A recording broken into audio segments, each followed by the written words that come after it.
Magandang araw po mga kapuso. May aaminin ako sa inyo. Baka narinig nyo na rin po ito. Ako po ay may bipolar disorder. Isa po itong mental health condition na sa loob ng matagal na panahon ay itinago ko po dahil natatakot akong husgahan ako ng mga tao. Pero masaya ako na maraming mga tao na nag-come out at nagsabi ng kanilang kondisyon at tulad ng marami, nabigyan din ako ng lakas ng loob. Ang makakausap ko po ngayon ay isa sa mga taong naglakas loob na sabihin ang kanilang mental health condition. I'm bipolar.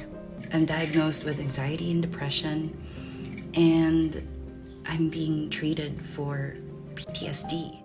Sa totoo lang, nung nalaman kong meron siyang mental health condition, nagulat din ako. Kasi she's so successful, she's so bubbly and just full of life. At nagulat din ako. Ang Queen of ASMR, kasama ko ngayon sa iListen, ang favorite ng mga podcast kasi ang ganda ng boses, Miss Inka Magnaye. Thank you, Miss Cara. Grabe, parang ang technology ng podcast, ang platform ng podcast ay ginawa para sa mga katulad mo. Na ang ganda-ganda ng boses na parang kahit na wala kang sinasabi, parang kahit walang katuturan siguro sasabihin mo, papakinggan namin eh. Parang one time nga gusto ko magbasa ng telephone book.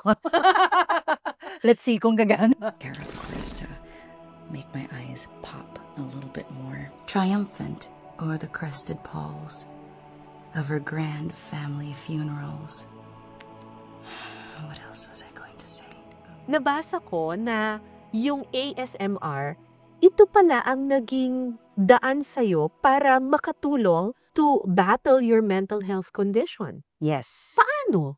Especially nung hindi pa ako medicated. Kasi before, hindi ko alam kung paano i-treat yung mental health ko or if I even have like a diagnosis kasi I didn't go to a doctor yet or whatever. All I know is, paminsan-minsan, feeling ko, mamamatay ako. Parang everything around me is like closing in on me. Parang claustrophobic.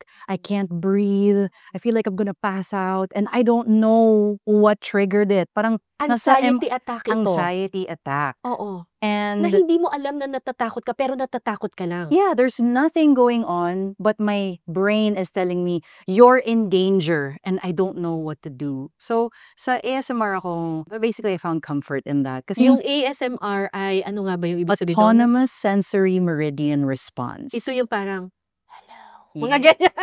Yes, Yung mga yes. sound na nakaka-relax. Yes. And even like the crinkling of the nails, very relaxing. So for example, if I'm talking to you like this, Miss Cara, I know that you've had a long day. Yung the relaxing effect of that. But it sounds like parang rain dropping on your roof. Correct. Diba? Parang ganon. It gives like that sort of comfort. So nakinig ka ng maraming ganon. Tapos, Yes. Tapos nun, I realized na when I listen to that, kumakalma ako. It gives me something to focus on. So parang hindi na ako nagfo-focus sa takot. Kundi pinapakinggan ko na lang yung mga boses nila, very relaxing. And then, parang nalalabanan ko yung anxiety attack. oo. So that was why I started actively listening to ASMR before pa, parang 2010s pa.